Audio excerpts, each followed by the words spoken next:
Wolverhampton Wanderers 5, Blackpool 0. And 5 in the title, I might have to put it in brackets, FIVE, because it's so rare to see Wolves score that many goals. But a really good victory for Wolves. We expected a win, but it's so rare to see Wolves be so ruthless. We get through these competitions sometimes with a narrow 1-2 goals here or there, but it was really good that O'Neill started a strong team. I don't think he couldn't really start a strong team. In my opinion, even our rotated 11 is still quite strong, but still give first team opportunities and in some cases first team goals for the first time to a couple of the players. So a really straightforward performance, a real good to get some minutes in the legs of a lot of these players who haven't really had a huge amount of game time, and obviously nice to be in the next round of the Carabao Cup as well. Wolves started Dan Bentley in goal. It was a really weird shape. So in my opinion, it was Dan Bentley in goal, a back three of Totti, Kilman and Doc, wing backs / wingers of Johnny on the right and Nori on the left, Hodge and Boubacar Traore, Sarabia, Fabio Silva and Kalajdzic. And for the first 5 to 10 minutes, I was not enjoying the shape. It felt like Wolves, to be fair, it was so early. Wolves just took a lot of time to sort of figure out what was going on. I thought the back three was quite stretched at times. Blackpool were winning the ball quite well in the central areas quite often. But as soon as Wolves sort of got used to the shape, and I think the key thing was to try and get a goal as early as you can.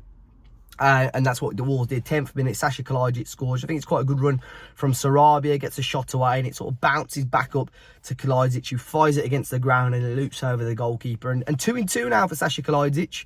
I bet his goal to minute ratio for Wolves is pretty decent right now. But yeah, it's a really good win, a really good goal, sorry, for Sasha.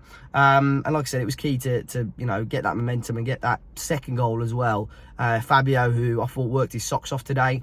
Quite interesting that he played the full 90 today. So I don't know whether that means he's not starting on Sunday, or whether O'Neill's that impressed with him and he thinks he can stay up and keep up with the fitness. Because Kalajdzic came off a little bit earlier. Obviously, Lopetegui thought he wasn't 100% match sharp before he left.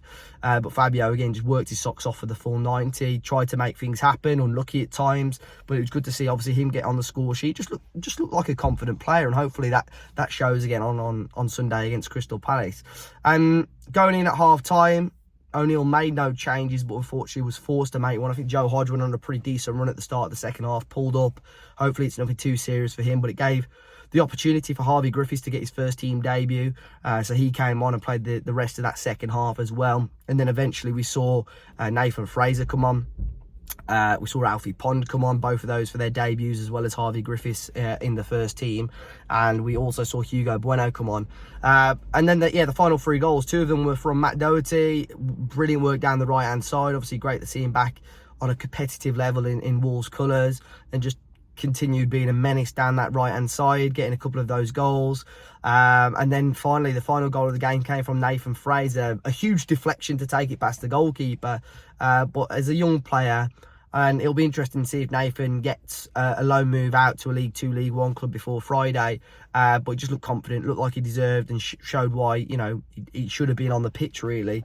So Wolves never really had to get out first gear. They've cruised into the next round. 4 changes there. I believe in the Carabao Cup you should be allowed 5. So I was quite disappointed not to see Emilio Ballard-Matthews, the 15-year-old, who was on the bench today. I think even if you brought him on for stoppage time, just the last 4 or 5 minutes of the game, it would have been an amazing moment for him, amazing moment for the crowd as well. But I don't know, in some competitions they have, you can only have 3 stoppages during a game, and Joe Hodge was 1 sub, Nathan Fraser was the 2nd sub, and then he made the Bueno and Alfie Pond ones a 3rd time. So I don't know whether that's why we couldn't make another sub. But I was disappointed. I really wanted to see him play, but you know what, can't complain too much. A really comfortable win. If someone in the comment section could tell me, I'd assume that's our biggest win since the Championship days. We beat Bolton 5-1, I think. But beating a team, well, it's probably the first time since then we scored 5 goals. But beating a team by 5 goals, I'm not 100% sure. So if anyone knows, or if anyone's seen it on social media, if they could let me know, then great. But yeah, comfortable win for Wolves. We'll see who we get in the next round. I believe the draw is tomorrow. And any other questions about the match, do let me know in the comment section down below. But be sure to hit that like button, subscribe to the channel if you're new, guys, and I'll catch you all very, very soon.